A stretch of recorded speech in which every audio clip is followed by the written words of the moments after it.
Welcome everyone.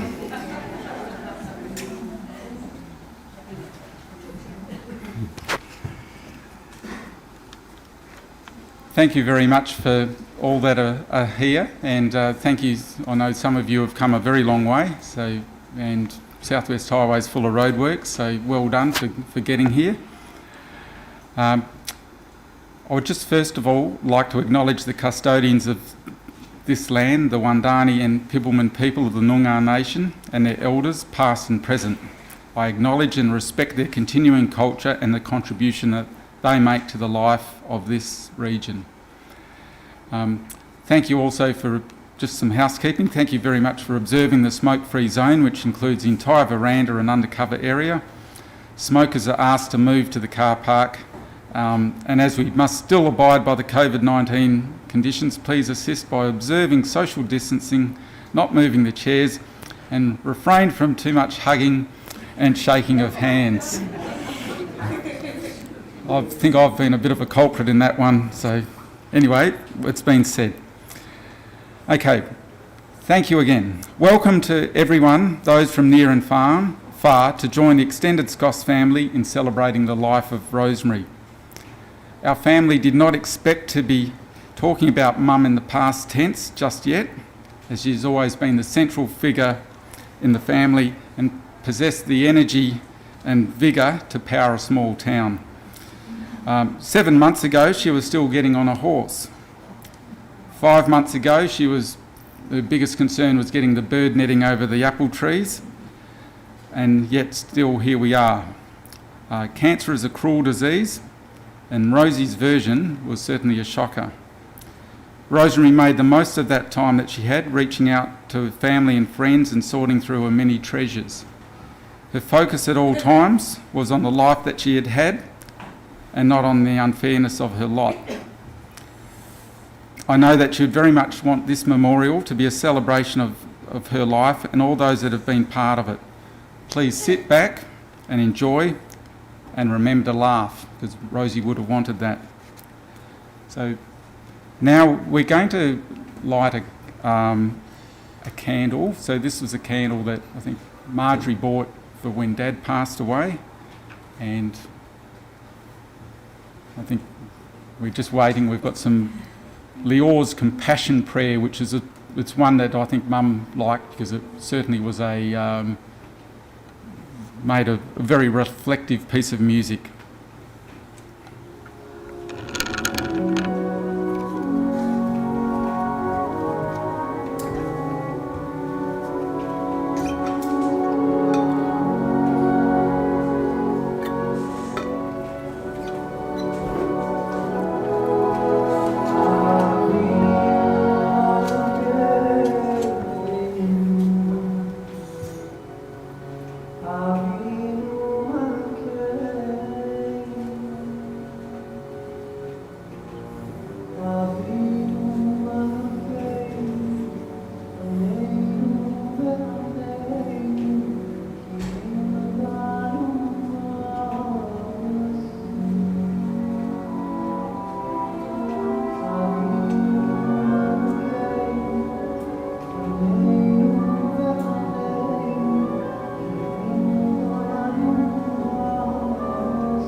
Now, I'd like very much to introduce my sister Rachel, who's been tasked with the task of trying to sum up Rosemary's life in the last, in 10 minutes, of a life of 88, nearly 89 years. So it's a pretty tricky thing, but please, I'll hand over to her. Thank you very much.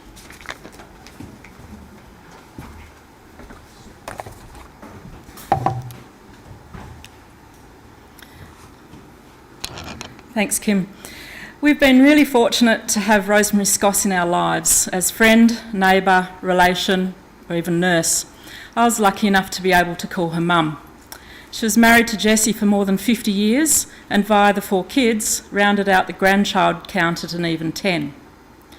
Growing up on the farm in the wheat belt during the war years, Mum's education at school was patchy by today's standards, including a lot of time out in her early years because of illness.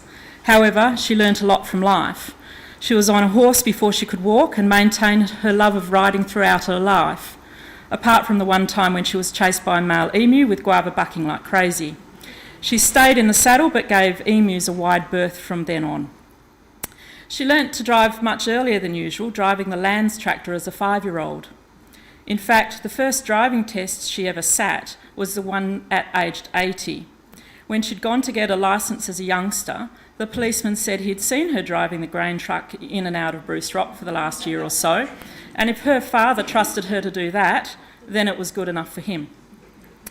Mum's sense of humour was sharp and ever-present. She could see the funny side of many things.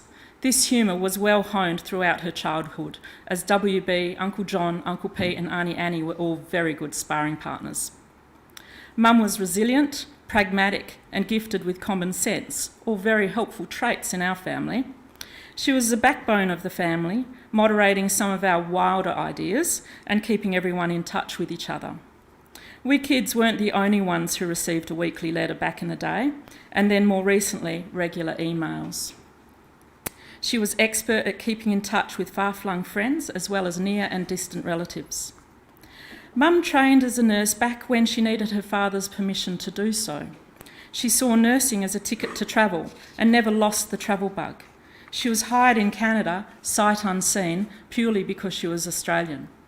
She didn't travel to tick a country off her list, but sought to experience the local culture. Some of her travels would be warned against today. She did a lot of hitchhiking in Europe and had a couple of occasions of needing to reroute out of countries having a coup when she was on her bus trip from London to Bombay. Travelling with her backpack, she still managed to bring home things we thought very exotic, including a hookah pipe, a sherry set made of Murano glass, and many tales tall and true. She made lifelong friends and was still in touch with people who'd been on the London to Bombay bus trip around 60 years ago. Mum collected friends across the ages. She was equally at home talking to people of her generation or of the age of her children or of her grandchildren. Some friends became like family, and as an example, we discovered the previously unknown Danish daughter Birgit and Roberta, the Italian daughter. We were often visited by friends from previous travels, from relations of friends made in different places, from hitchhikers picked up on the roadside. If someone was walking with purpose in the rain, Mum made space to pick them up and bring them home for a hot meal and a bed for the night. There was no upper age limit to her travels. Although bumped off a safari tour for being too old in her 70s, she found a guide and went on an adventure in Zimbabwe, Botswana and South Africa, probably seeing much more than she would have in an air-conditioned bus. In the past few years, she went to Thursday Island, Borneo, India and to Sicily. Her passport was very well used. Mum was a feminist before that really became a common term. Although the expectation was that she'd marry a farmer, she wanted to be a farmer. For Mum, gender didn't mean you can't do something. If there was a barrier, then we needed to find the way around it. Sometimes we needed to be both strategic and patient to find the solution. This was a lesson she instilled in us as kids. Mum did eventually achieve her aim to be a farmer many years later, and it was probably just as well that it was later in life, as it would have severely impeded her travel bug. One of my favourite memories is seeing Mum as the Pied Piper of the goats, with them all following her calmly for a handout of tagasatsi. For the rest of us, those goats were rat bags. She loved growing things and always had sticks of plants stuck in pots trying to strike them. She always considered it a triumph when she struck a cutting or grew some trees from seed. She valued planting paddock trees on the farm with a view of it looking good in 10 years' time and providing useful shade for stock. She was good at long-term planning. One of her proudest moments in recent times was riding her horse across the bank of the new dam, which was paid for by harvesting the blue gum trees that were planted in the year 2000. After we kids left home and had no more naming rights on the dogs, Mum was always accompanied by a dog or two: Danny, Darcy, Dash, Dotty, Dixie and Daisy. One of the things I admired about Mum was her ability to find and keep friends. As an example, Mum's friendship with Auntie Jenny lasted more than 85 years. Mum nurtured friendships. Through the roller coaster of life, she supported friends through the rough patches and also celebrated their joys.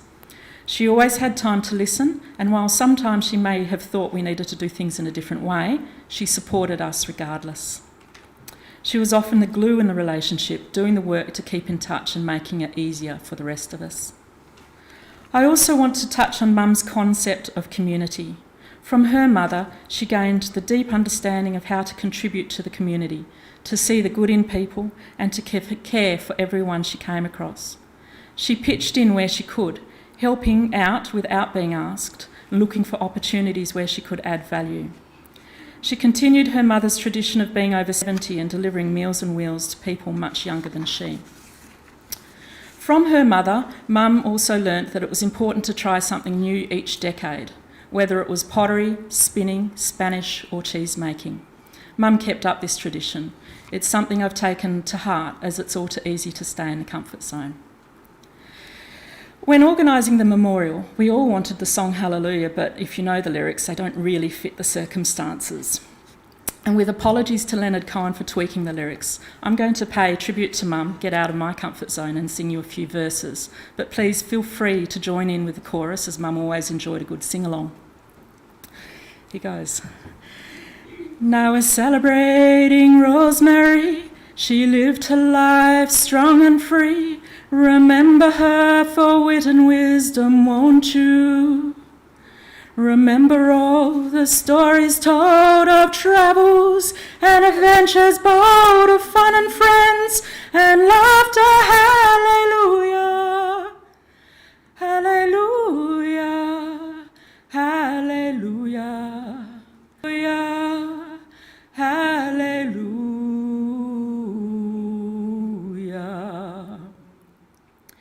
She always gave more than she, not to mention was a damn fine cook who could feed a bunch of people out of nothing.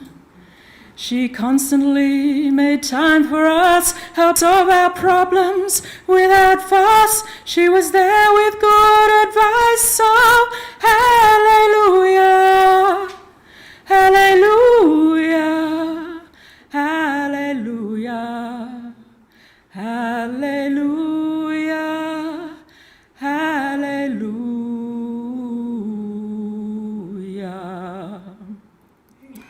She lived her life to full extent with farming, travel and good friends. And don't forget the D-Dog name convention.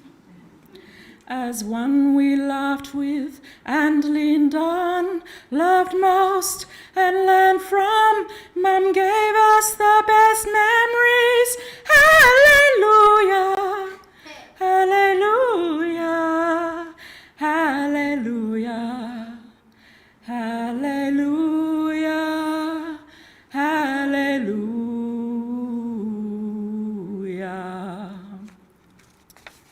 Finally, I'd like to say that when Mum became ill, we were so thankful that she lived in this community. She commented often on the kindness she received and was appreciative for the love and care she experienced in the final months from both people in this community and also from our friends. As a family, we are very grateful to you all for your support during this time. Thank you.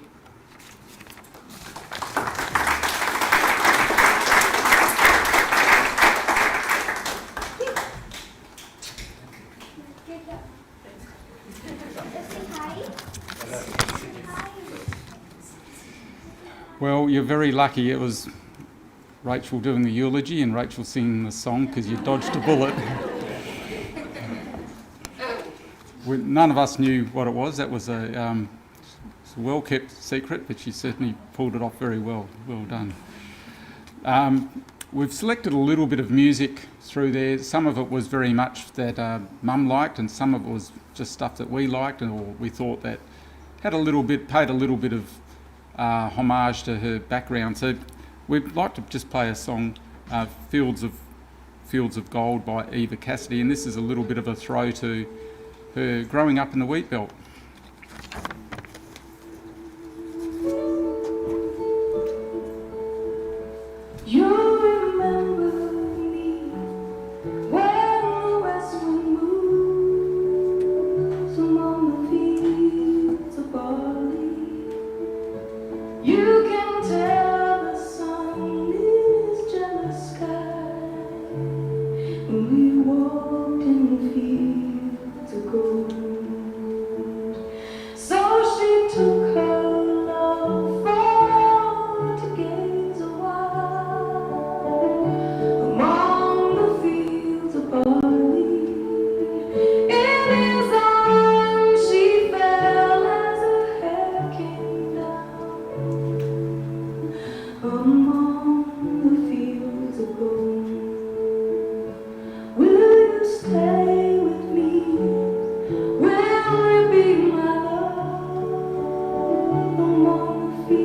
with such a long life, there's a pretty good photographic record of that life, and what we've done is culling through thousands and thousands of photos. We didn't get into the slides, of which would be many more thousand, but some of them we were pulling those 1970s colour photos out, taking photos with our new fancy phones to get them digital and putting them in there. And the hard job was to basically curate that collection so it hopefully told a bit of a story.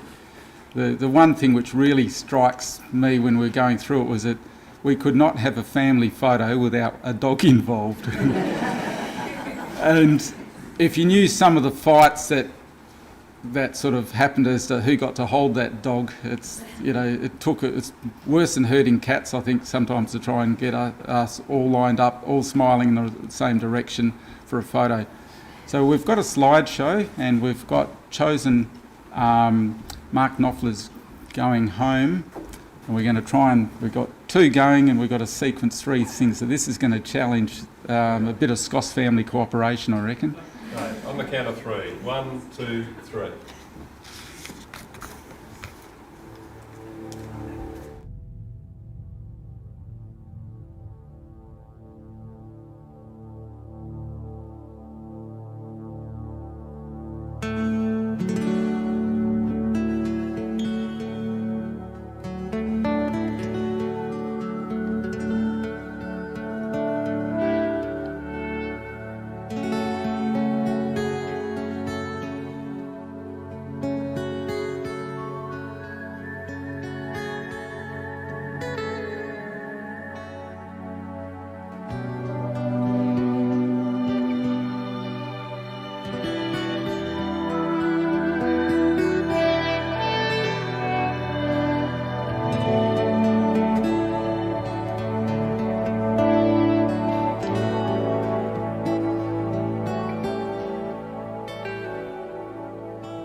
that took a bit of doing. I think we were aiming for the 5-minute and 1 second version of going home, but we might have got the 4 minutes and 48 second version, so we didn't quite nail it. But that's us. Now, for those who are really observing, how many photos had dogs in them, and how many dogs did not start with D? For your information, I can tell you there's a dog called Sooty in there and a dog called Taffy, and the rest all started with Ds.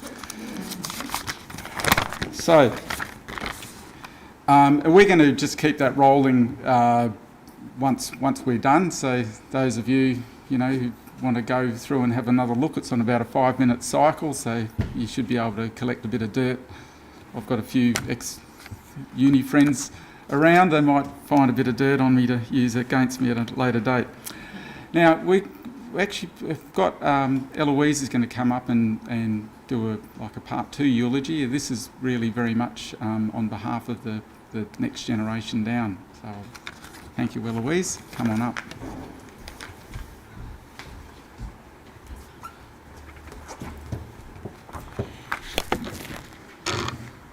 All right.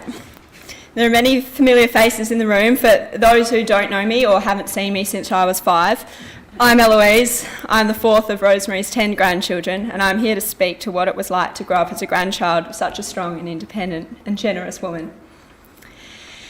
It was my great privilege to grow up down here among the Carries and the Jarras. The Southern Forest region holds an unmatched beauty that is grounding and soothing.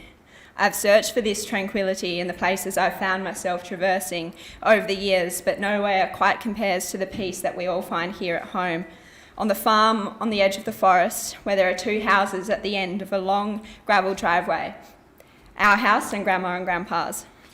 Popping over to Grandma's after school for a hot chocolate and a biscuit turned into popping over for a glass of wine and some cheese on the weekends I was down from uni. I'd walk the 300 metres from our house to hers to show her something I'd made, or when I was fighting with my sister, or when I needed a study break, or when I just wanted to chat. Every time her face would light up as she spotted me through the glass. "Ellie, come in," she would say to me, and I would regale her with my busy tales while she'd cut me a second slice of cake or top up my wine, winking conspiratorially, "Don't tell your mother." Driving down the gravel road to the farm on Sunday night when we were just getting in after flying home from Canberra, there was a different feel to home. Looking out across the farm, there were still elements of that peaceful quality, the light glittering on the surface of the dams and the gentle rustling of the trees, but there was no cup of tea waiting for me at Grandma's house this time. Grandma always made time for the kids, and the time she spent with us was quality, whether it was buggy rides to feed the horses, barbecue picnics, library visits, or her many Christmases spent over in Alice Springs. Layla had a particularly special time that she was lucky enough to spend with Granny every single Wednesday on her day off from kindy. Every week, Grandma would ask her what sweet treat she'd like to make, and every week, without fail, Layla would insist on making pikelets because she wanted to share them with the fairies that allegedly lived outside. Instead of laughing or suggesting they cook anything else, Grandma would play into Layla's fairy tales, even if it meant she had to feed the little pancakes to the dogs afterwards. Grandma's childlike imagination and creativity was inspiring to us as little kids, from her elaborate made-up stories and dress-ups that we all played with the ever-obliging Dotty dog. Rosemary was a grandmother that we bragged about.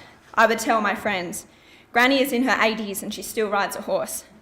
We admired her fierce independence and her dedication to enriching her life with travel, culture and learning. We loved her stories of riding horses in the mountains, hitchhiking in Europe, and of course, the famous London to Bombay bus trip. She would send the grandchildren postcards of her trips, treasured mementos that we would all keep dear. Reflecting on some of her travel tales, especially some of the more dicey stories, it really highlights some of the traits that we come to think of as the essence of Granny: resilience, determination, courage, and maybe also a bit of stubbornness. I think that one might run in the family. Grandma and Grandpa had a subscription to National Geographic, and she would bring over each new edition after she'd read through it. She sought to stoke the natural curiosity in her grandchildren at the world, interests that range from royal history to dinosaurs, from native animals to big trucks.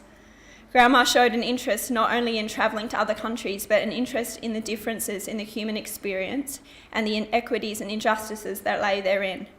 She was the first person who I ever heard describe January 26 as Invasion Day, more than a decade before anyone else I'd ever heard had questioned why that day might be a source of pain. She had a keen sense of social justice and was not afraid to challenge others on her opinions if she thought them unfair or narrow-minded. I remember her photo being in the local paper after she and a small group formed a human chain around a row of beautiful old karri trees on Graphite Road, which were in the firing line to be chopped down by the Shire. In the words of Chloe Skoss, Granny was a total badass. And we Skoss grandkids could not be prouder of that. Despite having 10 grandchildren with a 15-year age range and a nationwide and at times worldwide geographical spread, Granny was always a very present grandmother and deeply invested in the goings-on in the lives of us grandkids. Her emails, phone calls, birthday cards and visits meant that she maintained closeness with us all, even in 2020 when half of us were interstate with no real idea of how long it was going to take us to get home. Granny was the force that connected and continues to connect us all as cousins. She celebrated all of our achievements with the whole family, so we never missed out on each other's lives over the years. Granny was proud of all of us: Connor, Heidi, Chloe, Layla, Francis, Rosie, Jessie, Ben and Andrew. She was proud of our successes, but also the way we managed our challenges. And I know that we will all continue to make her proud as we grow up and create a life for ourselves in the world. I don't really know what happens after you die, so I'm not going to say that Granny's looking down on us, at least not in any literal sense. But I know that in the examples that she provided in the life that she lived well, those are as much of a guiding path as I could ask for. Thank you.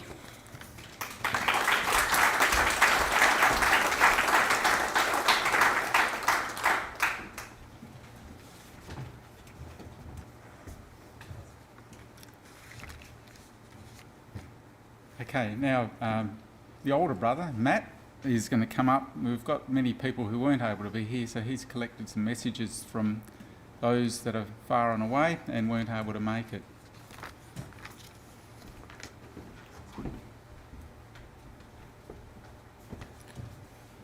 I just want to say, Rachel, I so enjoyed your eulogy. Really well done. And Ellie, that was really fantastic. From quite a few messages, this is just a collection of them from absent family and friends. From my mother-in-law, Robin Lyle, in Orange, New South Wales, sending our thoughts and sincere condolences to all the Skoss families and Rosemary's friends. She was a remarkable woman with love from the Lyle family, Robin, Glenn, Jackie and kids. Peter Strickland has become my good friend that met Mum on that 1958 bus trip from London to Bombay, and he's just shared a few of his reflections. I met Rosie in 1958 on the very first bus trip from London to Bombay via Turkey, Iran, Iraq and Bulgaria, amongst other places. An extraordinary trip through territories as yet unexplored by many foreigners at that time. What I recall is a Rosie who was delightful and happy like her name, an experienced traveller and nurse who was always full of fun. What stood out for me is her energetic appeal and her ability to be quite adaptable. She loved animals, local wildlife, plants and camping. She cared for the environment. She was a people person. I enjoyed her forthright approach. The bus trip was a life-changing experience for us all. It created connections that stayed with us a lifetime. I'm so glad I stayed in touch with someone else who experienced that too. Rosie's approach to life lives on with us. I've had the pleasure of staying with Peter and his wife, who's since passed away, several times, and Kim and Ellie caught up with this next person that was also on that bus trip, Jean May in Connecticut. I loved your mum. We were on the same wavelength the minute we met, and we have kept the relationship going all these years since that roll your eyes bus trip that impacted all of our lives. How blessed we were that we could see your parents when we lived in Hong Kong in 1993-94, and when your mum came to visit us in Connecticut back in the 80s, and when we were able to spend Christmas in Manjimup in 1992. That was a treat for us. We were able to pick up the relationship as though we had seen each other only weeks before. And of course, it was amazing that we were both married on the same day in September 1961. Rosie was a remarkable lady, as well you know, and we have shared with each other our joys and sadnesses over the years. How fortunate we have lived in the age of email and even phone calls between two such distant places, and have been able to keep up with each other's lives, children, grandchildren, travels, etc. I consider Rosemary one of my best and most favourite friends. I'll miss her very much. I send you all my love and deepest sympathy.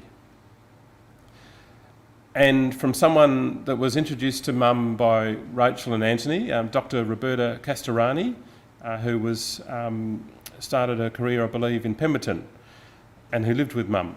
Rosie was very special to me and to many, many others. I still clearly remember when we first met at the farm. What an incredible time. Plenty of uncertainty back then, but I'll never forget that sense of warmth, of home, that I always had driving back from Pemberton at the end of the day. No matter how busy the day had been, at night I'd go back to Rosie. We would sit in front of the heating with Dixie and talk until bedtime. Conversation was always special. Rosie was able to enchant anyone with her stories, no matter the age gap.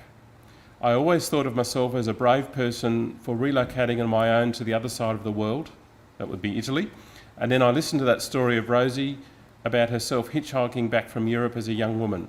Wasn't that amazing? It is still something that I tell friends when I talk of my time at the farm. The walks on the farm were precious. We would start from that glorious veggie patch and walk around the paddocks. Rosie would tell me about Jessie, the way they met, the controversy of such a union back then, and the trip to the US. A strong woman driven by her feelings who never really cared about what others would think. One of the biggest teachings she gave me, for sure. The love for her children was tangible in her words. The pride in her eyes when talking of her grandchildren was beautiful to watch. Even though away from your eyes, she cannot be anywhere else than beside you. I hug you all tight from here, Rosie. You'll be dearly missed and never forgotten. And from Scotty Robertson, who I think is our second cousin once removed, and that was a big part of Mum connecting us up in seeing distant family, and I've seen fourth cousins 3 times removed, just routine. Rosemary was so Scott Robinson was farming in Queensland and has just moved to Rockhampton. Rosemary was my cousin, my dad's cousin, and I grew up hearing of her and Jessie often. My first memories of meeting Rosie was when I was travelling around Australia with a friend in 1978 as a 19-year-old. I rang to see if it was okay to come and visit and was greeted like a long-lost relative. My stay with the Skossies has always been one of the most happiest memories with a family full of love and laughter. I stayed with Rosie, Jessie and family for several months and looked after the farm when they needed a break. We've stayed in contact ever since, and Rosemary, Matt and Kim and their families have visited over the years. My connection with the Skossies has been much closer than other blood relatives, and it is something I will always cherish.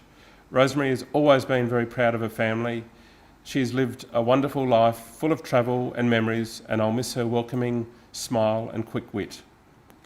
There were many, many more messages that came through, but some of those relate to the eulogy that Rachel told and sort of leapt out at us. So thank you. Back to you, Kim.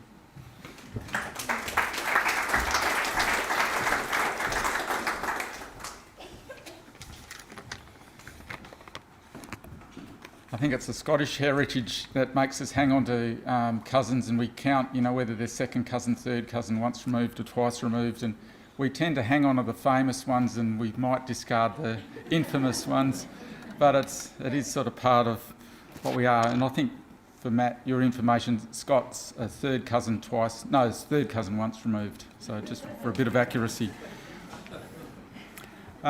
Just got one more piece of music. It's Kate Mellior's Wonderful Life, which I think you could all say Rosemary certainly did have a wonderful life, so it's a very apt song.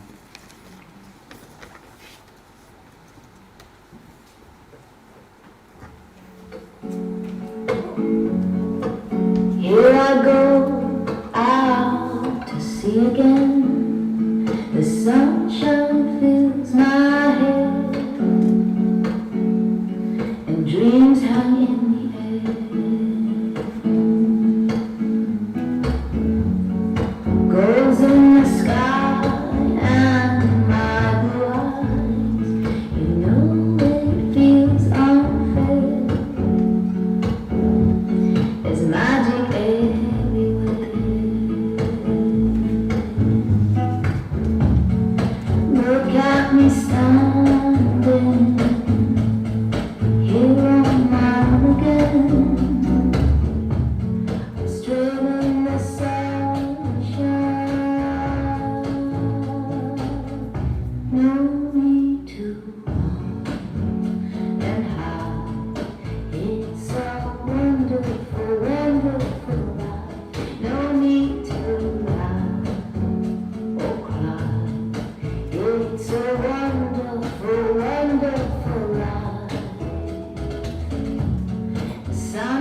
That's the conclusion of the memorial.